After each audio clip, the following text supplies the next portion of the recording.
भाई साहब जो है वो प्रोफेसर रहे हैं और कम से कम भारतीय जनता पार्टी में 20 साल रहे हैं और इनके साथ कम से कम 200 लोगों ने भारतीय जनता पार्टी को छोड़ने का काम किया है। भैया जो है वो प्रधान है, इनके साथ कम से कम 100 लोगों ने भारतीय जनता पार्टी को छोड़ने का काम किया है। तो ये मैं आपको बता दूं कि भारतीय जनता पार्टी का अंत अब नजदीक है। ये 2004 में मैंने बीजेपी ज्वाइन की थी। मैं उससे पहले जनता दल का जिलाध्यक्ष रहा, प्रदेश का महामंत्री रहा और राष्ट्रीय कार्यकारिणी में सचिव रहा। तो आज जो राघव चड्ढा की बात कर रहे हैं ना, आज से कुछ दिन पहले राघव चड्ढा भाजपा के खिलाफ बोल रहे थे और जैसे ही राघव चड्ढा पर मोदी जी का शिकंजा कसा गया, उन्होंने नतमस्तक होकर के घुटने टेक करके भाजपा को ज्वाइन करने का काम किया। तो पूरे दिन देश की गोदी मीडिया चिल्लाती है कि मोदी का विश्व में डंका बज रहा है, डंका बज रहा है। डंका नहीं, इंटरनेशनल लंका लग रही है। तभी मोदी जी का नाम भी नहीं आया टाइम्स मैगजीन के अंदर और वो गोदी मीडिया अब नहीं दिखाएगी इन चीजों को। और बड़ी बात यह है कि जिन मोदी की आप बात कर रहे हैं ना, ये कोई भी जो व्यक्ति है, ये सारे हिंदू ही लोग हैं जो कल तक भाजपा का झंडा उठा रहे थे। ये जो भारतीय जनता पार्टी है, ये गाय को आज राष्ट्रीय पशु घोषित नहीं करी। आपने तो देखा होगा गाय के नाम पर वोट मांगे, तो सबसे बड़ा इनसे बड़ा कोई हिंदू विरोधी हो सकता है क्या? आप मुझे बताओ। असली चेहरा भाजपा का मैं बता सकता हूँ। भारतीय जनता पार्टी नहीं, ईस्ट इंडिया कंपनी है।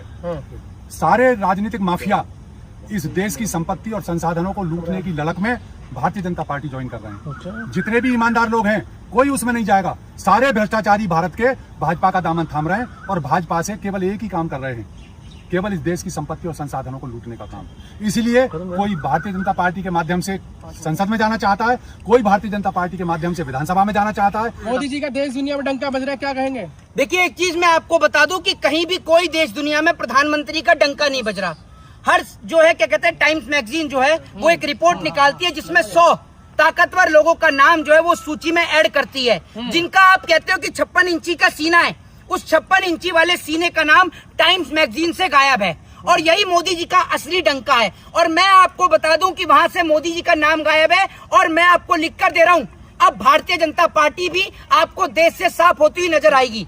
वो तमाम लोग जो भारतीय जनता पार्टी में कल तक हुआ करते थे, वो सब भारतीय जनता पार्टी का दामन छोड़ते जा रहे हैं। अभी आप मेरे साथ देख रहे होंगे, कई बड़े लोग हैं। ये भाई साहब जो है वो प्रोफेसर रहे हैं और कम से कम भारतीय जनता पार्टी में 20 साल रहे हैं और इनके साथ कम से कम 200 लोगों ने भारतीय जनता पार्टी को छोड़ने का काम किया है। भैया जो है वो प्रधान है, इनके साथ कम से कम 100 लोगों ने भारतीय जनता पार्टी को छोड़ने का काम किया है। तो ये मैं आपको बता दूं कि भारतीय जनता पार्टी का अंत अब नजदीक है, क्योंकि जिस तरीके से इनकी सरकार के राज में, चाहे वो दलित हो, ब्राह्मण हो, शूद्र हो, वैश्य हो, कोई भी किसी भी जाति का व्यक्ति हो, उसके ऊपर अत्याचार हो रहा है। बड़ी बात ये कि किसी को मूंछ बढ़ाने पर गोली मार दी जाती है, किसी को मटके से पानी पीने पर गोली मार दी जाती है और जिस तरीके से जाति, धर्म और मजहब का ये लोग जहर घोलने का काम कर रहे हैं। बड़े-बड़े नेता छोड़ कौन से भाजपा में जा रहे हैं? राघव चड्ढा को देखिए। मैं आपसे ये कह रहा हूँ, मेरी बात सुन लीजिए। उन नेताओं की औकात क्या है?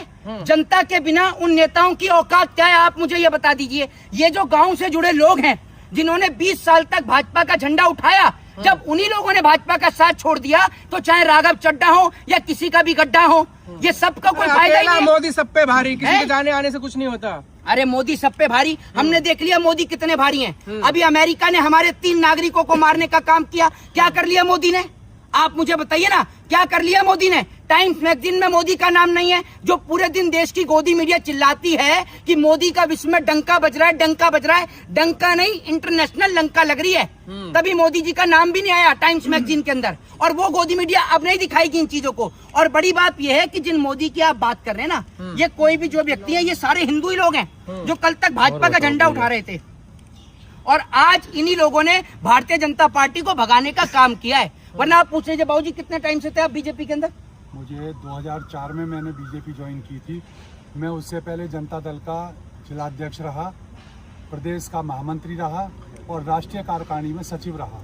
तो आप आज जो राघव चड्ढा की बात कर रहे हैं ना, आज से कुछ दिन पहले राघव चड्ढा भाजपा के खिलाफ बोल रहे थे और जैसे ही राघव चड्ढा पर मोदी जी का शिकंजा कसा गया, उन्होंने नतमस्तक होकर के घुटने टेक करके भाजपा को ज्वाइन करने का काम किया। तो अब आपकी पार्टी, तभी तो उसमें नेता जा रहे हैं छोड़ के। बढ़िया पार्टी, ईमानदार लोगों की पार्टी है। ईमानदारी की नहीं, चोरों की पार्टी है। और ये याद रखिएगा, मेरी बात सुन लीजिए जरा। मुझे ये बताइए, वो शारदा चिटफंड घोटाले का आरोपी मुकुल राय, ठीक है, कांग्रेस के स्वास्थ्य मंत्री था, जो आज असम का मुख्यमंत्री बनकर बैठे हुआ है, हेमंत बिस्वा शर्मा। यही भारतीय जनता पार्टी उसको भ्रष्टाचारी बताती थी, स्वास्थ्य मंत्रालय का घोटालेबाज बताती थी और आज भाई भाजपा से मुख्यमंत्री बन के बैठा हुआ है, जिसके पास अपने मुख्यमंत्री के चेहरे नहीं। बंगाल में इन्होंने टीएमसी का मुख्यमंत्री बनाया, वो शुभेंदु अधिकारी ममता बनर्जी की पार्टी में था। असम में इन्होंने हेमंत बिस्वा शर्मा को मुख्यमंत्री बनाया जो कांग्रेस का आदमी था। इनके पास तो अपने लोग ही नहीं है, ये तो बेईमानी और चोरी और डकैती के दम पर चुनाव जीत रहे हैं। भाई जिनकी सरकार के राज में राम के नाम पर चंदा चोरी हो रहा है, पेपर लीक हो रहे हैं, छोटे छोटे बच्चे आज मजदूरी पर लगे हुए हैं। शिक्षा का वो आलम है कि हमारे यहाँ पर शिक्षक नहीं है, शिक्षक नहीं है। और शिक्षक का मतलब ये है कि स्कूल में शिक्षक नहीं है। सीटेट कर कर, डाइट कर कर, जेबीटी कर कर कितने सारे बच्चे आज इंतजार कर रहे हैं कि कब टीचर की वैकेंसियां निकलेंगी और कब उनको वहां पर उसमें प्रवेश मिलेगा। लेकिन देश में नौकरियां ही नहीं बची। आज भारत देश का आलम इतना खराब हो गया कि भारत देश में महंगाई, बेरोजगारी अपनी चरम सीमा पर है, लेकिन उस पर कोई चर्चा ही नहीं हो रही। चर्चा होती है तो हिंदू मुसलमान पे, मंदिर और मस्जिद पर। भाई आप मुझे ये बताइए, ये इतने सारे लोग हैं, ये भाजपा में रहे हैं। भाई आप मुझे एक बात बताइए चाचा, ये जो भारतीय जनता पार्टी है, ये गाय को आज राष्ट्रीय पशु घोषित नहीं कर रही। आपने तो देखा होगा गाय के नाम पर वोट मांगे, तो सबसे बड़ा, इनसे बड़ा कोई हिंदू विरोधी हो सकता है क्या? आप मुझे बताओ। असली चेहरा भाजपा का मैं बता सकता हूँ। भारतीय जनता पार्टी नहीं, ईस्ट इंडिया कंपनी है। सारे राजनीतिक माफिया इस देश की संपत्ति और संसाधनों को लूटने की ललक में भारतीय जनता पार्टी ज्वाइन कर रहे हैं। जितने भी ईमानदार लोग हैं कोई उसमें नहीं जाएगा। सारे भ्रष्टाचारी भारत के भाजपा का दामन थाम रहे हैं और भाजपा से केवल एक ही काम कर रहे हैं, केवल इस देश की संपत्ति और संसाधनों को लूटने का काम। इसीलिए कोई भारतीय जनता पार्टी के माध्यम से संसद में जाना चाहता है, कोई भारतीय जनता पार्टी के माध्यम से विधानसभा में जाना चाहता है, कोई किसी पद पर चेयरमैन होना चाहता है। यही कार्रवाई चल रही है। मोहित जी, आपको भी विकास दिखता नहीं है मोदी जी का? ऐसा है, आप मुझे बता दो विकास कहाँ है मोदी जी का?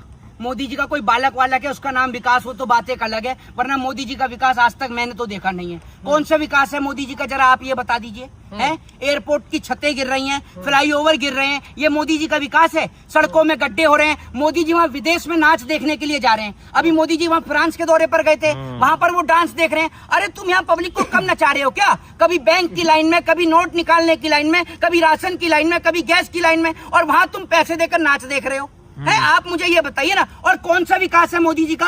आप गिनाइए मोदी जी का विकास, चलिए मैं मान जाऊंगा। बताइए कहाँ है? गरीबों तक राशन मिल रहा है? क्राइम यूपी से खत्म हो गया? ओह, क्राइम खत्म हो गया यूपी से? तो ये जो बेटियों के साथ, नहीं, ये यूपी से ही है। आप तो यूपी से ही है। रोज मर्डर हो रहे नहीं हो रहे? बेटियों के साथ बलात्कार, अगर क्राइम खत्म हो गया यूपी से, तो रेप और बलात्कार के मामले पे यूपी पहले नंबर पर कैसे आ रहा है?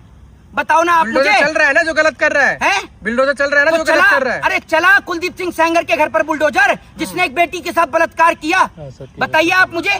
चला प्रज्वला रेमन्ना के घर पर बुलडोजर। असद के घर चला ना बुलडोजर? असद के घर? अरे वो तो आप, अभी मैं आपको बता दूं, बनारस के अंदर आज ही आपने देखा होगा कि वहाँ पर कुछ लोग नॉनवेज खा रहे थे, शराब पी रहे थे गंगा नदी में, जिनमें भाजपा के नेता थे। उनके ऊपर क्या बुलडोजर चलेगा उनके घर पर? आप मुझे ये बताइए ना। ये जिस तरीके से हिंदू मुसलमान करने का काम करते हैं, अभी राम मंदिर की चंदा चोरी में किसी मुसलमान का नाम थोड़ी है, हिंदुओं का ही नाम है। वो भारतीय जनता पार्टी जिसने राम के नाम पर क्रेडिट लिया, अब चंदा चोरी का क्रेडिट नहीं ले रही, अब क्रेडिट से बच रही है। तो अब ये देश जाग चुका है और ये याद रखिएगा कि भाजपा को पूरे देश से भगाने का हम लोग काम करेंगे। जय हिंद, जय संविधान।